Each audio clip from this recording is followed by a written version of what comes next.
they said. "You'll carry our bags or walk home." So I walked. No screaming, no scene. I just set the bags down. 4 heavy ones, all full of overpriced souvenirs they couldn't be bothered to carry, and stepped away from the border crossing. Julia didn't even notice at first. She was too busy trying to get the perfect photo of her son beside the Bienvenue en Suisse sign. And Greg was already several steps ahead, barking at the customs officer in slow English, like that would help. My hand was shaking from the weight. My lower back, stiff from hours in the car. My shoes weren't made for hills or stone paths, but that wasn't the issue. It was the heat, the kind that made your bones swell under your skin. And not once did they ask if I was managing. They just handed me more. "You're the only one not doing anything," Greg had said an hour before. "You could at least carry something." "Irene, you've let worse slide," I told myself. "You've forgiven worse." But this was new. This was the moment I finally understood. They didn't think of me as someone to respect or include. I was just another pair of hands. An afterthought.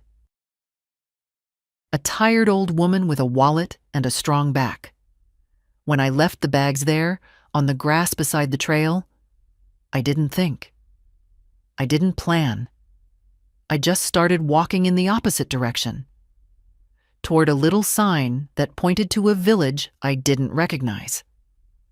A blue arrow and a name I couldn't pronounce. It might have been a hiking path or a road for locals. I didn't care. I just wanted to walk until the buzzing in my ears stopped, until I couldn't hear their voices anymore. I didn't look back. By the time Julia noticed I was gone, I was already halfway down a shaded slope lined with fir trees. I didn't have my passport. My phone was still in my pocket, but I turned it off. The silence felt like oxygen. The path led to a quiet road where a small bus with faded lettering was idling. I asked the driver, in broken French, if it went to the nearest town. He nodded. That was all I needed. €2. That's what it cost to leave them behind. The town, I would later learn it was called St. Lucie des Bois, looked like a postcard from another life. Stone buildings with ivy, a bakery with windows fogged by steam, a fountain in the center of a square where 2 children were tossing pebbles and laughing. No English signs, no selfie sticks. I found a small inn with a sign that read "Chambres Disponibles" and rang the bell. A woman with kind eyes and silver hair opened the door. She looked at me, just looked, and said, "Vous avez besoin de calme, madame." I nodded, and for the first time in years my eyes welled with tears that weren't caused by someone else's cruelty, but by relief. Yes, I needed calm. I needed stillness. I needed to stop being someone's baggage handler. Her name was Marianne. She didn't ask for ID. I told her I had no reservation. "Pas grave," she said. "Not important." She gave me a room on the 2nd floor with a view of the hills, clean sheets, no television, a little kettle. I paid in cash, the emergency money I kept in my bra, folded in a tissue. Old habits. I lay down on the bed in my travel clothes without even removing my shoes. The silence pressed in, not like a weight, but like a balm. I could hear nothing but birds and the slow, steady breath of the wind. My limbs ached, but it didn't matter. I don't know how long I slept. When I woke, the light had shifted. I sat up slowly, unsure for a moment where I was. Then I remembered. I had walked away. I had finally walked away. I rinsed my face in the little sink and looked at myself in the mirror above it. My reflection startled me. Not because I looked old. I'd looked old for a while. No. Because I looked calm, like someone who had done something brave and survived it.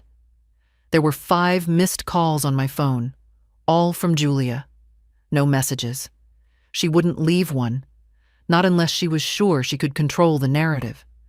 She probably thought I was lost, or confused, or fainted somewhere on a trail.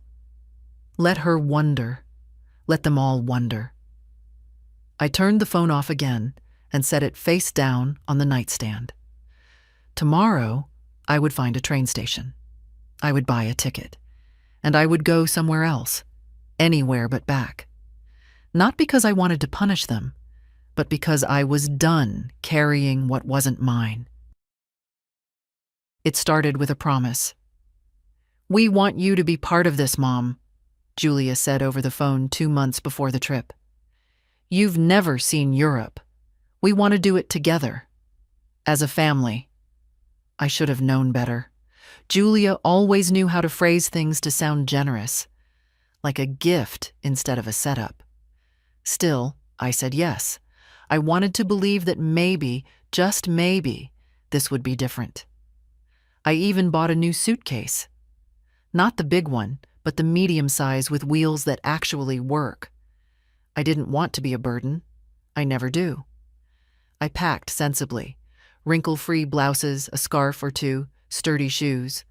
I left my old dresses behind, even the blue one I liked best. Julia said, "You won't need anything fancy. It's just family." I took that to heart. Silly me. The morning of the flight, the house felt too quiet. I stood at the window holding a cup of tea, watching the sun creep across my neighbor's yard. I remember thinking, maybe this will be the trip that stitches us back together. That's what I hoped for. Not fun. Not sightseeing. Just a little closeness. Something I hadn't felt in years. Greg honked from the driveway, even though he'd promised to come to the door. When I got into the car, he didn't say hello. He was on the phone, laughing too loudly, probably with one of his golf buddies. Julia gave me a quick, "Hi, Mom," without turning around. Tyler had his headphones in. That was the welcome. At the airport, I paid for the extra bag. Julia said their tickets didn't cover checked luggage, and mine did. So I offered. It felt easier. That's what being a mother is, isn't it? Making things easier. I told myself not to keep count. Not to start a list in my head. That's dangerous. We flew into Paris. Greg insisted on renting the biggest car they had, something called a luxury crossover that still barely fit 4 of us and the luggage. I was told to sit in the back, behind the driver. "You'll have more legroom," Julia said. What she meant was, "We don't want to talk to you." Still, I smiled. I took photos out the window. I tried to comment on the countryside. No one answered. Tyler had a game on his phone. Greg was focused on the GPS. Julia was scrolling through her messages, fingers moving like they were in a race. I held my tongue when we stopped at a gas station, and they all went inside, leaving me to sit in the car. I held it again when they came back with snacks for themselves, but nothing for me. Not even water. I told myself they were tired. Jet lag makes people thoughtless. At the hotel in Reims, I offered to take the pull-out sofa. "You're the smallest," Greg said. I nodded. I didn't mention my hip or the fact that I hadn't slept on anything but a proper bed in years. I didn't want to be difficult. That first night, while they went to a wine tasting, I stayed behind, curled up under a scratchy hotel blanket with a bag of almonds and the hum of the TV in a language I couldn't understand. Julia texted me a photo. The 3 of them smiling with glasses of champagne. "Wish you were here," she wrote. I almost laughed, but I kept showing up. I was there the next morning when we toured the cathedral. I waited in the heat while Greg argued with a tour guide about American-sized coffee. I stood patiently while Julia took 50 photos of Tyler pretending to lean against medieval stone. When I asked if she could take one of me, she said, "Maybe later, we're kind of in a rush." At lunch, I offered to pay. Again, Greg joked that I must be hoarding a secret fortune. I didn't answer. He wouldn't have understood the savings it took for me to say yes to this trip. How many winter coats I'd patched instead of replacing. How many dinners I'd skipped when groceries ran high. That night, in the room, I overheard Julia whispering to Greg in the bathroom. I wasn't meant to hear it. "She's so slow. It's like dragging a turtle across Europe." Greg laughed. They didn't know the walls were thin. I didn't cry. Not then. But something in me shrank. Still, I told myself it was early, that maybe they were tired, that things would improve. But a part of me, the quiet, stubborn part that's carried me through 7 decades, began making a different list. Not the one that counted favors, not the one that forgave slights. A list of truths. And I wrote the first one silently in my head that night. They don't see me. By the 4th day, I had stopped trying to be in the photos. It wasn't a decision exactly, more like a quiet acceptance. Every time we passed something worth remembering, a vineyard, a bridge, a mural on a cafe wall, Julia or Tyler would pose, adjust their angles, take 20 versions. Then they'd move on. I was usually still catching up, slightly breathless, always just a few steps too slow to be noticed.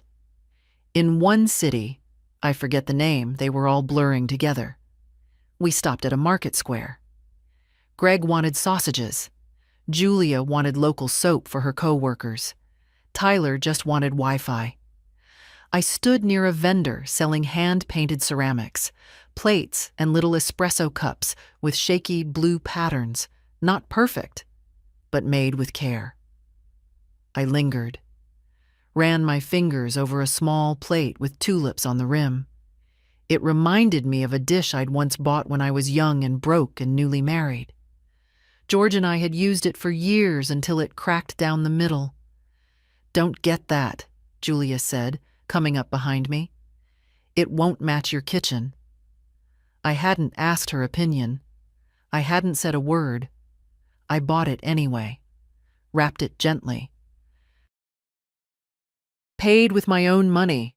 Didn't tell them. That plate now sits in my new kitchen. Just one plate. But it's mine. There was a moment in Strasbourg that I thought I might leave then. It was raining. Not hard, but enough to chill your scalp.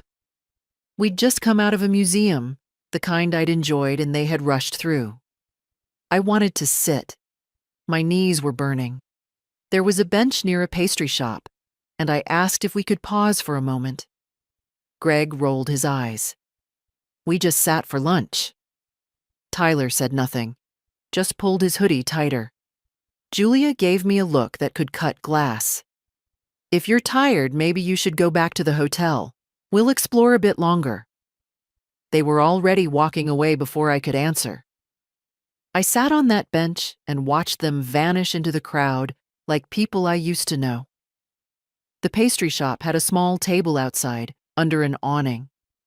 I bought a single warm roll and a coffee and ate it alone, watching strangers walk past. That was the first time I turned my phone off during the day. I liked the silence. At the hotel that night, Greg complained that I hadn't brought the power adapter back up to the room. "You were the last to use it," he said. I wasn't. I knew I wasn't, but I said nothing. Later, I found it in his bag. Did I tell him? No. Some things are louder in silence. One morning in Lucerne, Tyler tripped slightly on a loose cobblestone and cursed. "Oh my God, these streets are prehistoric," he muttered. I reached out without thinking, just instinct, to steady him. He shrugged me off like I was a stranger, a beggar on the corner. "Don't," he said, not cruelly, just flat, like it was embarrassing to be touched by me. He's 17. Maybe it's normal, but something inside me knotted tight. Later, at dinner, he posted a photo of his meal with the caption, "Best trip ever, just us three." Just us three.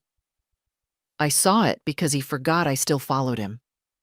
That night, I sat in the hotel bathroom with the shower running, not because I needed it, but because I didn't want them to hear me breathing hard. Not crying, not quite. Just trying to stay quiet. To not become a spectacle. I remembered something my own mother said to me when I was young and angry and thought she was too slow, too out of touch, too inconvenient. "You'll miss me when I'm not in the room anymore." At the time, I rolled my eyes. Now, I understood. They wouldn't miss me, but they would feel the absence. Because I would make it permanent. By the end of the week, I stopped waiting for them. I ate when I was hungry, rested when I needed to. I stopped asking what the day's plans were, and when they asked why I didn't seem enthusiastic, I just smiled. "I'm just along for the ride," I said. Let them believe it. I wasn't along for the ride. I was counting the exits. We had dinner in Geneva the night before the border, a place Greg had read about. Some restaurant with stars and reviews and a name none of us could pronounce correctly. He insisted we go. "It's a once-in-a-lifetime kind of place," he said. "We'll regret it if we don't." By we, of course, he meant himself. It was the kind of restaurant where the menus didn't have prices and the waiters looked you up and down before seating you. Julia wore her cream blouse, the one she never packs unless she expects photos. Tyler slicked his hair back with too much gel. Greg held the wine list like it was a weapon he knew how to use. I wore a simple navy cardigan and the same black flats I'd worn since Paris. I hadn't packed anything fancier. Julia had told me not to. At the table, no one offered me the best seat. I took the one closest to the kitchen, half out of the conversation and all the way out of the view. Greg ordered for everyone. "Mom likes white," Julia said absently when the sommelier asked. "Something soft? Not too dry?" I do like white wine. But that night, I wanted red. I didn't speak up. The waiter came with the first course. Something with foam and truffles. I barely touched it. The food was beautiful, but my stomach felt heavy. Tyler was already halfway through his before I'd taken a second bite. "Are you not hungry?" Julia asked. "I'm fine." "You've barely eaten this whole trip," Greg added. "If you collapse, we won't be able to carry you back." He laughed. No one else did. He wasn't joking. After the main course, they asked the waiter to take a photo. Tyler held up his phone and waved him over. "Excuse me, can you take one of us?" he said, gesturing to himself, Julia, and Greg. They posed, arms around each other, smiling wide, wine glasses raised. I was still sitting at the table, napkin folded in my lap, hands resting quietly. No one said, "Wait, get one of all four." No one even glanced at me. The waiter hesitated, looking unsure, but took the photo as requested. I smiled to myself. Something sharp settled into my chest. When the check came, Greg made a show of patting his pockets. "Damn," he said. "I left my wallet back at the hotel." Tyler looked up, confused. "Didn't you—" Julia cut in quickly. "Mom, could you cover this? We'll Venmo you when we get back." There it was. The familiar line, the slow reach into my purse, the silent agreement that I would take care of it. I always did. I looked at the bill. 321 francs. I handed over my card. They didn't even thank me. After dinner, they walked ahead, laughing about something Tyler had said. I followed a few steps behind. We passed a bookstore with postcards in the window. I stopped for just a moment. None of them noticed. I bought one, a card with a simple watercolor of a mountain. On the back, when I returned to the hotel, I wrote, "You won't remember this night, but I will." I didn't sign it, didn't mail it, just tucked it into my bag between the pages of my travel journal, a journal no one asked to see. Later, in the room, Julia looked up from her phone. "Don't forget to pack light for tomorrow," she said. "We're crossing the border, lots of walking." I nodded. "Maybe don't bring your shoulder bag," Greg added. "It slows you down." I nodded again. I was always nodding. But inside, I was already planning. I looked at my reflection in the bathroom mirror that night and whispered out loud, as if it would help it sink in. This is the last time I'll pay for my own humiliation. I turned out the light and closed the door behind me. They didn't say goodnight, and I didn't say goodbye. The next morning, we left Geneva just after 9. The air was already heavy with heat, the kind that clings to your neck before the day even starts. Tyler complained before we were out of the city. "Why can't we take the train? This car's too cramped." Greg snapped that renting the car was cheaper, more flexible. Julia reminded them both that we were almost at the border and to, please, for God's sake, stop bickering. I stayed silent in the back seat. I had become background noise by then, a cough in the corner of a room. Present, but only barely. I watched the scenery change from storefronts to farmland to forest. The signs began to alternate between French and German. It all felt very symbolic. We were passing from one country to another, and I was still a tourist in my own family. At the last rest stop before the border, Julia insisted we all get out and stretch. The parking lot was gravel. I stepped out carefully, knees tight from the ride. "Grab my water bottle, Mom?" she called, already walking ahead. Greg added, "And Tyler's bag." He's on his phone again. They were halfway to the bathrooms before I'd even shut the car door. I looked at the mess in the trunk. Bags, snacks, half-zipped suitcases, a broken umbrella. I could have said no.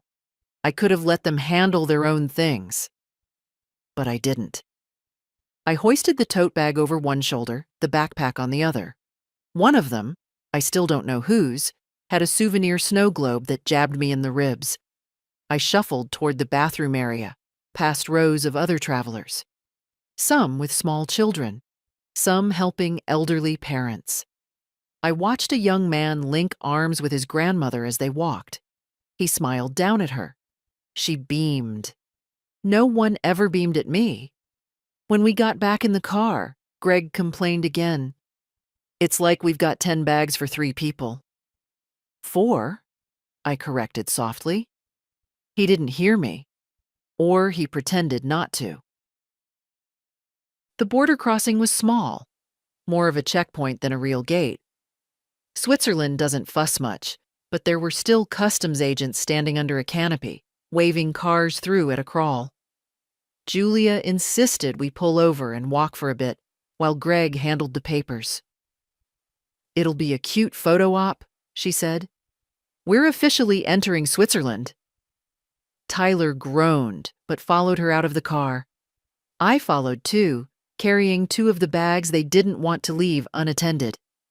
They walked ahead, laughing, pointing at the signs. I struggled to keep pace, sweat clinging to the back of my shirt. My sandals caught on the uneven path. I could feel my right heel blistering. No one looked back. That's when I heard it. Greg's voice, half laughing, tossing the words over his shoulder, like a joke that didn't need to land. If she can't keep up, she can carry our bags or walk home. Julia didn't respond, but she didn't defend me either. Tyler chuckled. I stopped walking. Not out of drama, not out of spite. Just enough. I looked down at the bags in my hands. One was Julia's with her initials stitched into the side. The other was Tyler's, heavy with tech gear and chargers and God knows what else. I didn't say a word. I stepped to the side of the trail, set them down gently, adjusted the straps so they wouldn't fall, smoothed the handles. I stood there for a moment, watching them fade into the path ahead. They didn't turn around, not once. I turned the other way. There was a sign, blue and simple, with an arrow pointing down a narrow road. St. Lucie des Bois, 3 kilometers. That was all I needed. I walked. My feet hurt. My arms ached. My heart thudded with something between shame and release. But I didn't stop. Not until the bags were so far behind me that they felt like part of another life. I didn't leave a note. I didn't owe them that. Let them figure it out. Let them feel, just once, what it's like to be forgotten on the side of the road. I walked until the bags, the voices, the sound of Greg's joke, "She can carry the bags or walk home," all dissolved into the air behind me. The road bent slightly downhill. My calves burned. The sun was now fully overhead, sharp and unsympathetic. There was no shade, no bench, no one to say, "Are you all right?" And for once, I didn't want that. I wasn't all right. But I wasn't broken, either. Somewhere in my bones, I knew. This wasn't the moment I cracked. It was the moment I stopped pretending it didn't hurt. I had no plan. I only knew I couldn't go back to the car. I couldn't stand there while Julia looked at me like I was the problem. While Greg made another joke. While Tyler rolled his eyes. I wouldn't survive that. Not just the embarrassment, the erasure. Because that's what it was, really. I hadn't been humiliated. I'd been erased. Slowly. Quietly. Efficiently. They didn't argue with me because they didn't think I was worth arguing with. They didn't thank me because they didn't think I was doing anything special. They didn't ask what I needed because they'd stopped believing I had needs. I was the luggage. They'd said it out loud. They just didn't realize I'd heard them. The village road narrowed. Trees arched overhead now, softening the heat. A little sign appeared. Hand-painted, tilted slightly, with an arrow, and the word chambres. Rooms. That's all I needed. It led to a small inn with white shutters and flower boxes. A modest place, neat and quiet. I rang the bell. The woman who answered wore a linen apron and had thick, silver hair pulled back in a bun. Her face was lined, but warm. "Bonjour," she said. I cleared my throat. "Do you speak any English?" "A little," she said, smiling. "I need a room," I said. "Just for one person. Just for a few days." She looked at me, really looked, and nodded. "Of course. You are tired," she said gently. "I can see." She led me upstairs to a room with pale blue curtains, a wooden bed, a view of green hills. It wasn't luxury, but it was clean, calm, and mercifully empty of people who wanted something from me. I slept for 5 hours, shoes on, purse still strapped across my chest. When I woke, it was nearly sunset. My head ached, but not from sorrow, from too much noise, too long endured. I sat up slowly and took stock of my things. Phone, off. Passport, zipped into the side of my purse. Wallet, intact. I hadn't told anyone I was leaving. I hadn't said goodbye. I didn't need to. When someone tells you, in front of your child no less, that your place is to carry their bags or disappear, they've already written your ending. All you have to do is step into it. but I would be the one to write what comes after. At the front desk, I paid for 3 nights in cash. I gave a name that wasn't mine, Ruth Caldwell. My middle name and my mother's maiden name, just in case Julia thought to call the consulate. There was a computer in the lobby for guests. I used it to check train schedules. There was a direct line from a nearby town to Geneva Airport. Then a flight home, rerouted through Frankfurt, leaving in 2 days. I booked it. Used my own card. Booked the window seat. I didn't cry. Not when I saw the confirmation email. Not when I called the bank to make sure I could use my account abroad. Not even when I opened my suitcase and realized I'd left half my clothes in Greg's rental car. Let them keep the sweaters. Let them pack them in silence, wondering if I'd died somewhere between one border and the next. Maybe, in a way, I had. But not the kind of death they'd assume. Not frailty. Not confusion. Just clarity. That night, I sat in the tiny dining room of the inn and ordered a simple meal. Roasted potatoes, fish, white wine. The owner's cat rubbed against my ankle. Outside, the hills turned gold in the last light. And I thought, this isn't escape. It's arrival. I had arrived in a life where I didn't have to smile at people who treated me like a chair they forgot they were sitting on. I had arrived in a place where silence wasn't punishment. It was peace. They said I could walk home. So I did. Just not the way they meant. The next morning, I woke to birdsong and the creak of old wood under my feet. Not the sound of Greg's impatient footsteps or Julia's voice raised in frustration. I opened the window and let in the early light. Cool air brushed my face. Somewhere in the distance, a bell rang.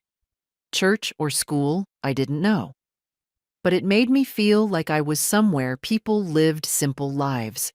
Quiet, respectful lives. I made tea using the small kettle in the room. No one rushed me. No one rolled their eyes because I took my time adding honey. I drank it by the window, barefoot, watching the hills come alive with sunlight.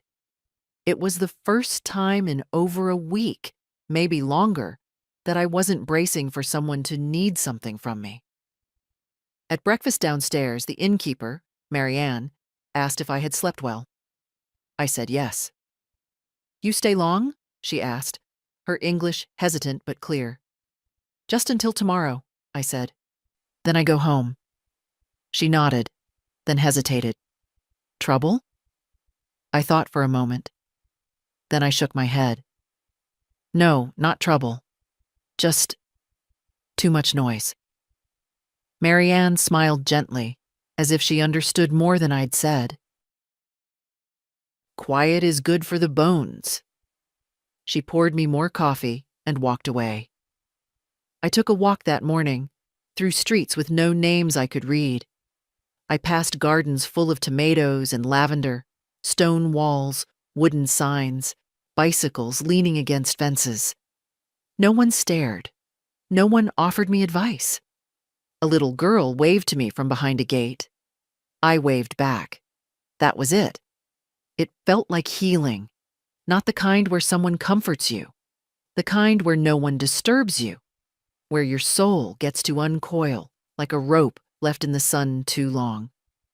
At noon, I sat in the shaded courtyard with my notebook. I hadn't written in years, but I found myself scribbling anyway. Small things. What I saw, what I heard, what I refused to carry anymore. Then I turned my phone on. 17 missed calls, most from Julia, a few from Greg, one from a U.S. consulate number, no voicemails. Just call after call. Like a series of knocks they didn't think they had to explain. There was one text from Tyler. "Grandma, where are you? Mom's freaking out." I stared at it for a while. Then I deleted it. I called my bank. A woman named Rebecca answered. Kind voice. Southern lilt. I told her I wanted to check recent transactions and ensure there were no holds on international purchases. She asked me to confirm security questions. I did. Then, before I hung up, I paused. "One more thing," I said. "How do I change the secondary access on my accounts?" "You mean revoke someone's access?" "Yes." "Of course, ma'am. That can be done immediately. Would you like me to remove Julia Mitchell?" "Yes," I said. My voice didn't shake. My hands didn't tremble. It was like trimming a dead branch off a tree. Necessary. Done. I also called the airline. I paid a change fee and upgraded my seat. Window, bulkhead, early boarding. They offered me a meal selection. I chose chicken, no wine. I would get enough silence in the sky. I didn't need to be sleepy. That afternoon, I asked Marianne if there was a place nearby to print something. She pointed me to a bakery 2 blocks away that had a public printer in the back. I thanked her and walked slowly down the road, stopping to smell the wild roses tangled along a fence. At the bakery, I typed up a letter. Short, direct, not a confession, not an apology, just a line of truth, printed on white paper and folded twice. I left it in my purse. I wouldn't send it to them. It wasn't for them. It was for me. Proof that I had finally said it, even if only on paper. Later, I watched the sun go down from the back garden of the inn. The breeze smelled of mint and chimney smoke. A blackbird landed on the railing, stared at me, then flew off. And I thought, I've got one more night to be no one to anyone. One more night to be just a woman in a room with a window and a bed. Tomorrow I go home. But not to the same house, not to the same life. They wanted me to walk home. I did. And on the way, I found myself. The next morning, I woke up before the sun. Not because of an alarm. I hadn't set one. My body simply stirred, as if it knew the day held something important. I sat in the stillness of that small room, wrapped in the blanket from the bed, my feet tucked under me. The hills outside were still blue with shadow. No birds yet. No footsteps. Just the sound of my breath and the distant hum of something waking. Maybe a town. Maybe me. I reached for my notebook again. Not to write, just to hold it. Sometimes a blank page is its own kind of comfort. Proof that something new can still begin. I thought about my life. Not as a story. Not as something to explain or make sense of. Just the shape of it. I thought about George. He was a good man. Not perfect, but good in the way that counts. Solid. Kind. He used to say I was the strong one. I never believed him. I thought strong meant loud, certain, decisive. Now I think maybe strong just means staying. Staying when it's easier to run. Staying in a marriage when money's tight and patience is tighter. Staying by your child's side through every bad haircut, every slammed door, every betrayal you swallow for the sake of peace. But staying isn't the same as shrinking. And somewhere along the way, I forgot the difference. Julia wasn't always this way. When she was little, she used to bring me daisies from the neighbor's yard and tell me I was the most beautiful mom in the world. She used to cry when I left for work, even if it was only for a few hours. She used to climb into bed with me after nightmares and wrap her little arms around my neck like she never wanted to let go. I don't know when that changed. Maybe when I couldn't afford the brand name clothes. Maybe when I said no to paying for her second wedding. Maybe when I stopped agreeing with her just to keep the mood light. Greg came into her life already convinced she wasn't enough, and somehow she started believing it. Then she passed that feeling on, like a cold, invisible, and contagious. I kept thinking love would be louder than pride, but I forgot that pride doesn't listen. It only speaks. I don't hate them. That's the truth of it. I wish I could say I do. It would make this easier. But it's worse than hate. It's grief. Because I still love them. Still remember who they used to be. Who we used to be. But I've finally accepted they don't love me the way I need to be loved. They love me when I'm useful. When I'm quiet. When I say yes without hesitation and smile through the bruises on my dignity. That isn't love. That's performance. And I am retiring from the role. At breakfast, Marianne brought me a small plate of apricot preserves and warm bread. "Today is travel?" she asked. "Yes. Back to the airport." She hesitated. "You okay?" I smiled. Not too brightly, just enough. "Yes," I said. "I think I finally am." She didn't press. She just nodded, like women who've lived long enough to recognize a private battle won. After breakfast, I packed. It didn't take long. I had only half the things I'd brought, and none of the weight. I left behind a small scarf on the chair, folded neatly, a parting gift for the room that had given me peace. At the front desk, I paid again, even though the room was already covered. "Keep it," I said, "for something beautiful." Marianne didn't argue. She just pressed my hand and whispered, "Bon voyage." The taxi was already waiting at the corner. I got in. The driver asked if I needed help with my bag. I said no, thank you. It was the lightest thing I'd carried in years. As we pulled away, I looked back at the inn once. Just once. I didn't wave. Some endings don't need ceremony. Just a full stop. Back at the border, they didn't notice I was gone until the customs officer waved them forward and asked for all passengers to be present. Julia turned around to call me and saw only the bags. Sitting upright, untouched, right where I had left them. For a moment, she probably thought I was nearby. Maybe in the bathroom. Maybe lagging behind. Then the moment stretched too long. Greg swore. Tyler took out his phone. Julia's voice rose. First in confusion, then sharp with that tight panic people feel when they realize they've made a mistake but can't figure out which one. They didn't understand yet. Not then. They still believed I was just a few steps behind. Still believed I was doing what I always did, absorbing the discomfort, adjusting my pace, trying to keep up. But this time, I hadn't. This time, I had let them walk ahead, and I had walked away. While they backtracked, asked strangers, checked the rest stop, called local authorities, I was already at the airport. I didn't rush. I had a small meal, bought a book at the little kiosk, a crime novel, the kind George used to read. Sat near the window and watched planes arrive and leave. My flight was boarding in 2 hours, and their panic was just beginning. Julia called 17 times in the span of an hour. Then came Greg. Then Tyler. None of them left a message.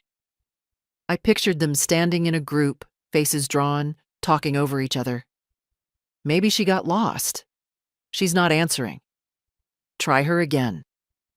At 3:15 p.m., I got an email from Julia. "Mom, where are you? This isn't funny. We've called the police. Please respond. We're worried." I didn't answer. At 3:47 p.m., another. "We've contacted the consulate. If something happened to you, we need to know. Please. We're scared." Still, I didn't reply. Because I knew what this was. It wasn't about me. Not really. It was about the narrative. About control. About keeping the performance going. The mother who funds the trip. Who waits in the background. Who smiles quietly and carries the bags. Not the woman who walks away. That wasn't in their script. By the time I boarded, the sun had begun to set. The airport windows turned gold. The terminal lights blinked on, one by one. I settled into my seat. Bulkhead. Window. Early boarding. No one asked me to move. No one expected me to give anything up. I pulled the blanket over my lap, closed my eyes, and let the hum of the engines drown out the buzz of my phone in my purse. Let them call. Let them wonder. I wasn't lost. I was done being found by people who never really saw me. When the flight landed in Frankfurt for my connection, I turned the phone back on briefly. There were more messages. One from a U.S. Embassy staffer, formal and polite. One from Greg. "What the hell is going on? Call us."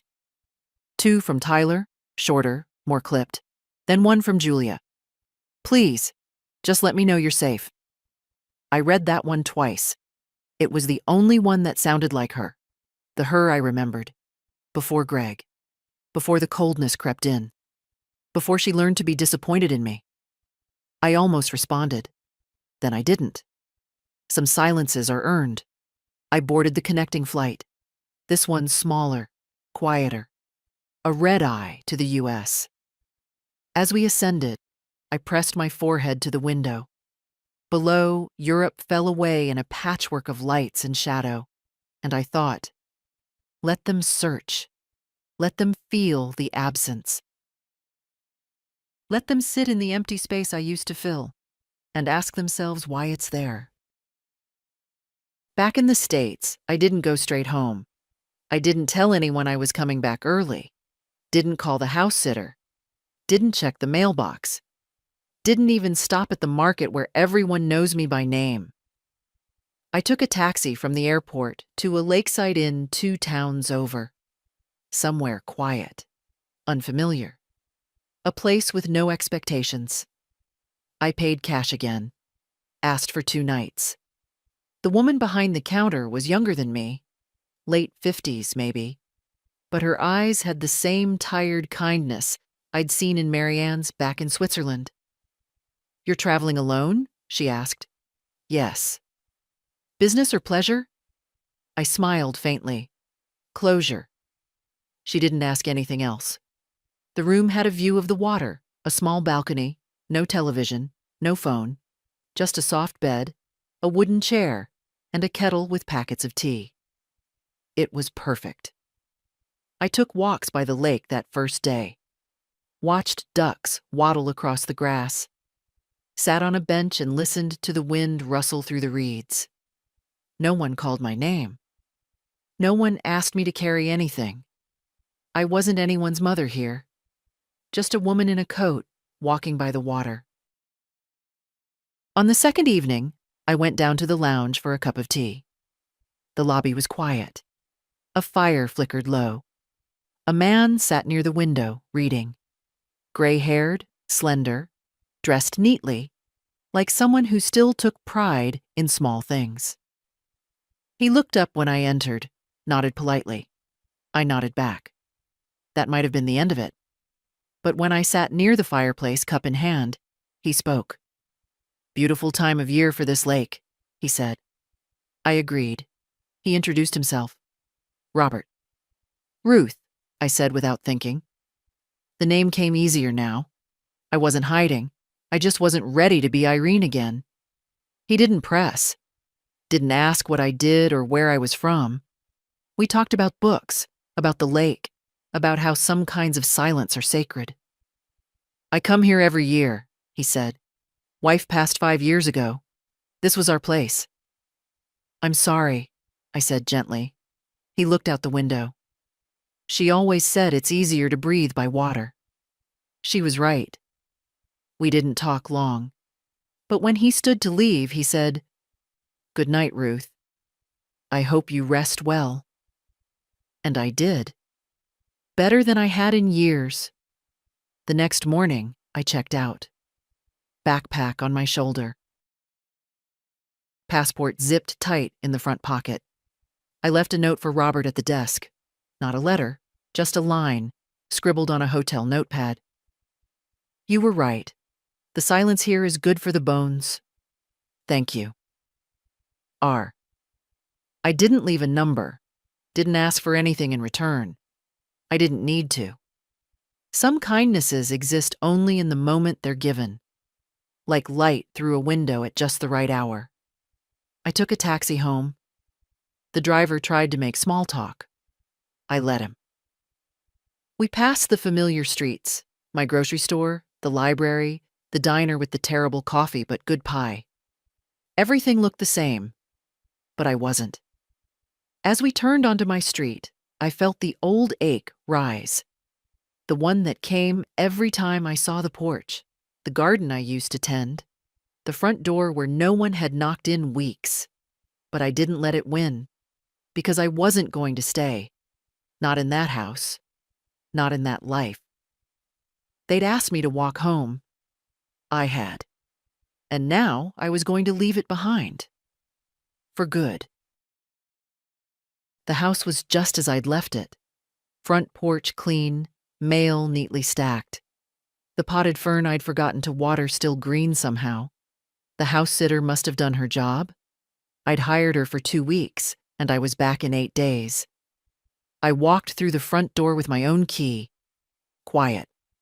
No one there to greet me, no notes on the counter, just the echo of my own steps on tile. I dropped my backpack by the chair in the hallway, took one deep breath. Then I started. I didn't sit down, didn't unpack. I went straight to the drawer in the sideboard where I kept the documents, the ones I'd always been too tired, too polite, or too hopeful to change. I took them all out. The will, the power of attorney, the deed to the house with Julia's name co-signed from 3 years ago, when she convinced me it was just easier this way. It hadn't been easier. It had made me smaller. Every piece of paper chipped away at my independence. I called my lawyer. He answered with a familiar warmth. We'd known each other since George passed. "Mrs. Mitchell," he said, "is everything all right?" "I need to amend my will," I said. "And revoke some permissions." "Of course," he said. "Are you sure you want to—" "I'm sure."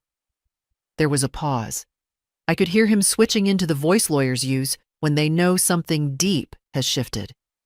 "All right, let's start." It didn't take long. The will, rewritten to divide my estate among 3 nieces I hadn't seen in years, but who still sent Christmas cards, still called on my birthday, still treated me like a person. The house, I would sell my half. Julia could buy me out if she wanted. If not, the sale would be forced. I'd already found a realtor, the account, sole control. Julia's name removed. Power of attorney revoked. It took 3 phone calls, 2 signed forms, and 1 notary. No drama, just paperwork. Funny how something so invisible for so long could be undone so quickly. I packed over the next 2 days. I kept only what I loved. The plate I bought in the market, my mother's earrings, 2 good coats, a few books, a box of old letters. I donated the rest. Julia's things. The vase she gave me 5 Christmases ago, the blanket she left after one of her rare sleepovers, the souvenir magnet from her honeymoon with Greg. I wrapped them carefully and mailed them to her house with no note. Let her receive them in silence. Let her decide what they mean now. I found a small apartment on the other side of town.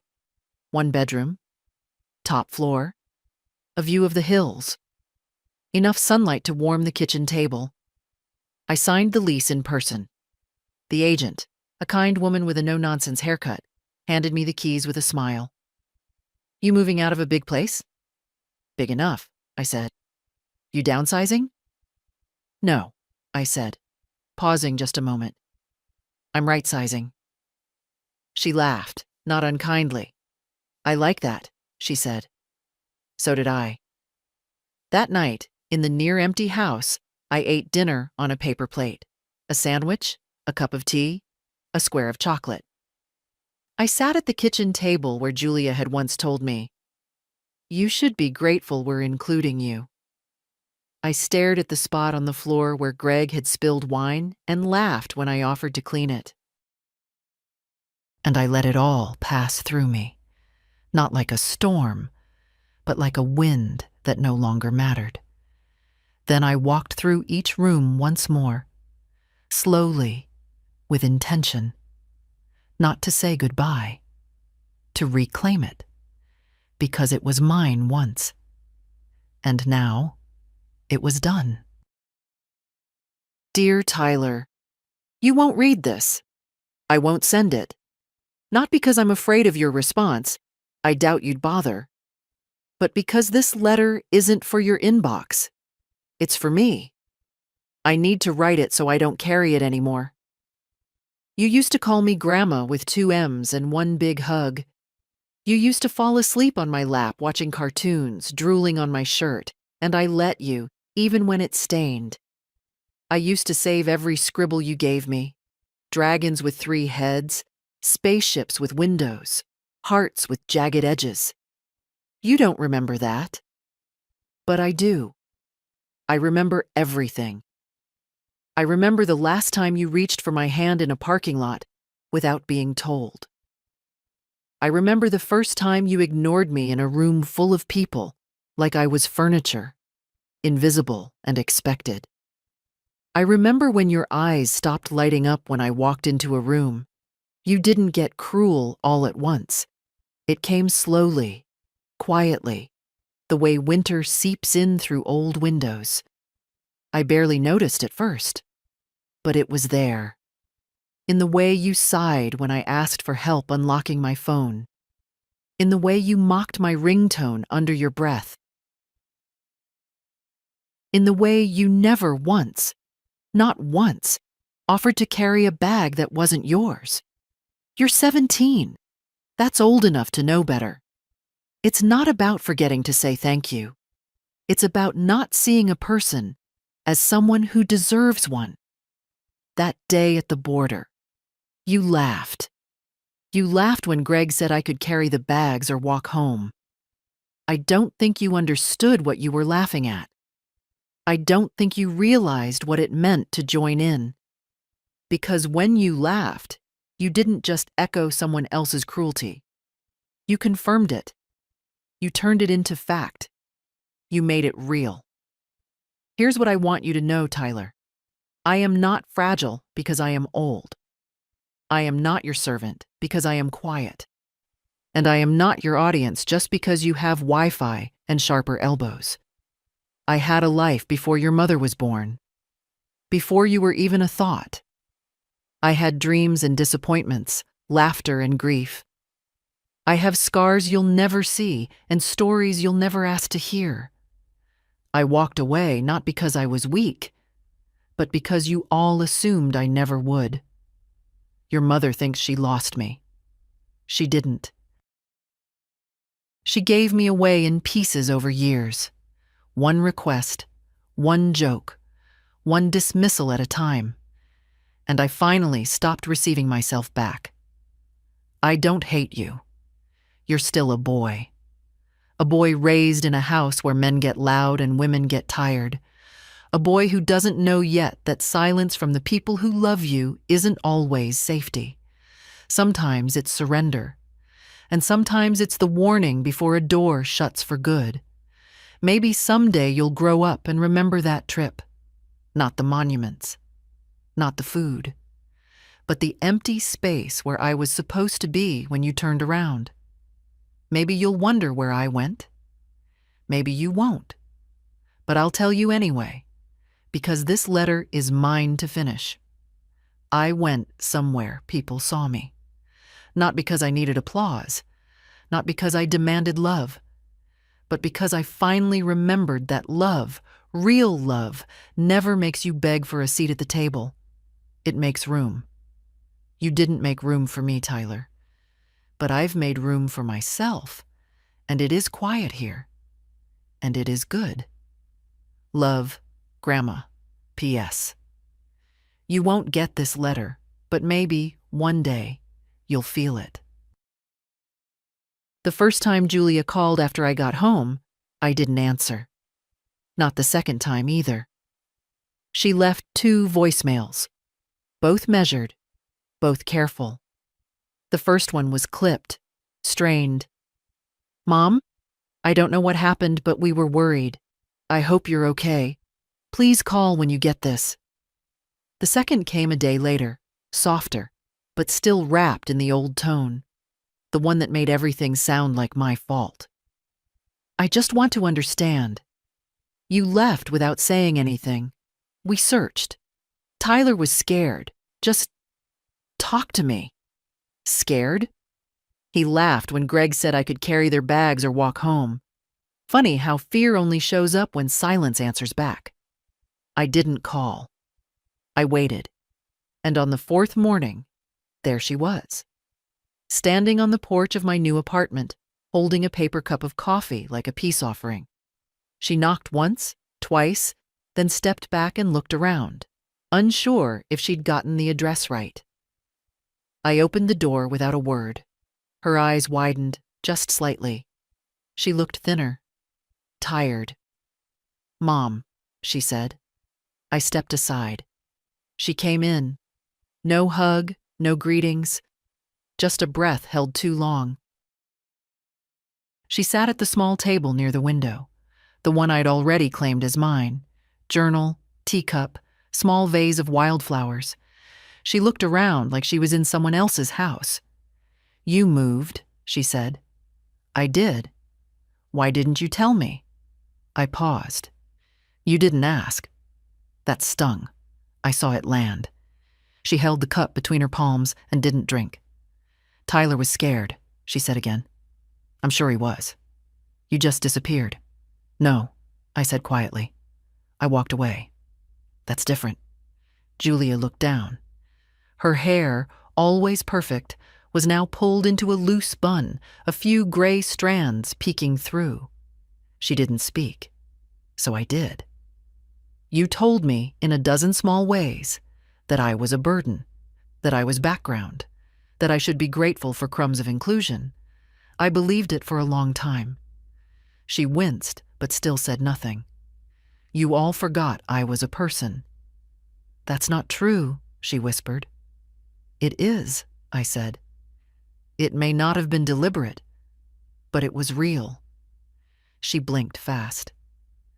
"I just wanted us to have time together, as a family." "You wanted convenience," I said gently. "You wanted me there, as long as I didn't take up space." Silence. Then, "I didn't mean to make you feel—" "Don't finish that sentence." She looked up. "Don't make this about how I feel. Make it about what happened." She closed her mouth. Nodded once. I stood, walked to the window, watched a neighbor water her plants. "I'm not angry," I said. "Not anymore. I wouldn't blame you if you were. I'm disappointed, and I'm done apologizing for existing." She looked down at her coffee, still untouched.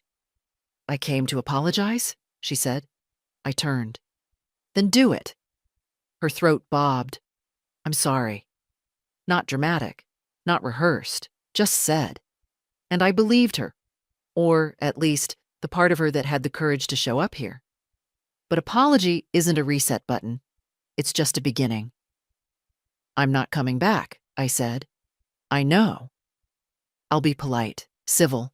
I'll answer when it's important. But I'm not the same mother you left at the border." She nodded, eyes wet now. "I don't want you to be," she said. "I think maybe you never should have been." That I didn't expect. It didn't feel cruel. It felt like the truth, one she was only now starting to face. She left 20 minutes later. No hug, no promises, just one sentence at the door. "If you ever want to see me, you don't have to carry anything." I nodded. That was the only start I could accept. After she left, I stood alone in the quiet of my small apartment. Not victorious, not vengeful, just free. And in that stillness, I whispered aloud, more to myself than anyone. Finally. The days grew quieter and fuller. Not with plans or obligations. Not with people knocking or phones ringing or errands piled high. Just with moments that were mine. I started walking every morning, early, before the sun climbed too high. The streets in my new neighborhood were lined with old maples, and the sidewalks cracked just enough to keep you careful. I liked that. It reminded me that I still had to watch my step, but I was moving. Every day I passed a bakery. Not fancy, not pretentious, just the kind where the smell hits you before you see the sign. I went in once, just for a coffee. The woman behind the counter said, "First time?" I nodded. "Your face says you've had better weeks," she added, kind but unsparing. I smiled. She gave me a blueberry muffin on the house. "You look like someone who remembers when these used to cost 50 cents. I laughed. She was right. I joined the library 2 blocks away. No one there asked if I was meeting someone. No one glanced over my shoulder at the computer. I sat for hours one afternoon reading a novel I'd meant to read years ago, but never found the quiet for. I returned the next day and borrowed 3 more. There was a park nearby, with benches and ducks and children's laughter echoing off the trees. I never stayed long, just long enough to remind myself that joy still exists without invitation. And then there was Robert. He wrote me a letter. Not a text, not an email. A letter. It came 2 weeks after I left the Lakeside Inn. He found my last name through the desk clerk. Said she gave it up reluctantly, but with a smile. Said he hoped it wasn't too forward. The envelope was pale blue, the handwriting clean and deliberate. Inside, "Dear Ruth," or Irene, if that is indeed your name. I've been thinking about the silence you mentioned, the good kind. I miss it too. If you ever want to share some again, there's a bench on the north side of the lake. It's quiet, most days. I'll be there next Sunday at noon. No pressure, no expectations. Just air and light and the sound of water. Yours, Robert. I didn't decide right away, but I smiled when I read it. Not the smile you practice, the kind that sneaks up on you. The Sunday came. Cloudy, cool. I packed a small bag, water, a cardigan, the book I was halfway through. I took the bus, and when I arrived, I saw him, sitting on the bench, not looking at his watch, not scanning the crowd, just waiting, the way people do when they know something will come eventually. I sat beside him. We didn't hug. We didn't talk for a while. Just watched the ducks paddle around the edge of the lake like they had nowhere better to be. Later, he handed me a thermos of coffee. "I remembered," he said. "You don't take sugar." "You remembered right," I said. We sat there, 2 people in the calm of a life after noise. No need to explain who we'd been, only to decide, slowly, gently, who we'd be next. When I got home that evening, I set the thermos on my kitchen shelf, next to the plate from the market in France, next to a small framed photo, one I finally allowed myself to print, of me, alone, standing near a cathedral wall. I'm not smiling in it, but I look steady. I look like I belong to myself, and that's more than I ever asked for. They say it's never too late to start over, but that's not true. Sometimes it is too late. For apologies, for repair, for pretending people didn't show you who they are. But it's never too late to leave. That's the real difference. You can't always go back, but you can walk away. I'm not the woman who left on that trip anymore. She packed too much, smiled too easily, asked permission to take up space. She carried bags that weren't hers. She waited for love in the pauses between insults.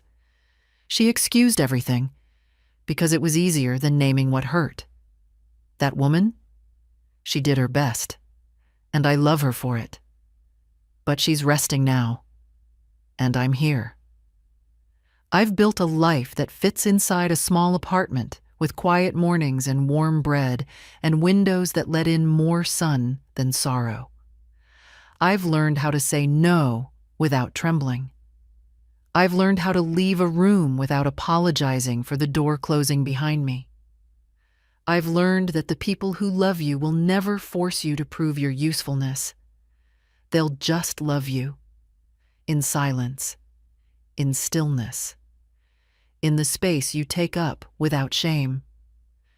Sometimes Julia sends photos of Tyler. Of the baby. Yes, he has a baby now. She's round-cheeked and curious and beautiful. Julia writes little updates in polite, careful tones. She doesn't ask for anything. She doesn't call. She knows better now. And strangely, that's enough. Not forgiveness. Not reconciliation. Just the peace of not being erased anymore. Robert still writes letters. We see each other on Sundays when the weather is kind. He tells me about the birds. I bring him scones from the bakery. We don't talk about the past. There's too much future left to bother. I won't say I don't miss them. There are days when the ache presses up behind my ribs like an old bruise. A smell, a song, a certain type of cloud. And suddenly, I'm back in a kitchen, holding a baby, hoping it'll all turn out better. But the ache doesn't make me go back. It just reminds me of how far I've come. And if you're reading this, quietly, alone, maybe holding your own breath, I want you to hear me. You don't have to stay where you're diminished. You don't have to explain why it hurts. You don't have to carry their bags. You are allowed to walk away. You are allowed to choose peace over performance. You are allowed to take up space, even if no one claps for you, especially then. If this story found you, maybe it's because part of you was waiting for permission. Consider this it. And if it meant something to you, if even one word made you feel seen, then let someone else feel that too. Share it. Tag a friend. Leave a comment. Because someone else out there is still carrying too much, and she needs to know she's allowed to put it down.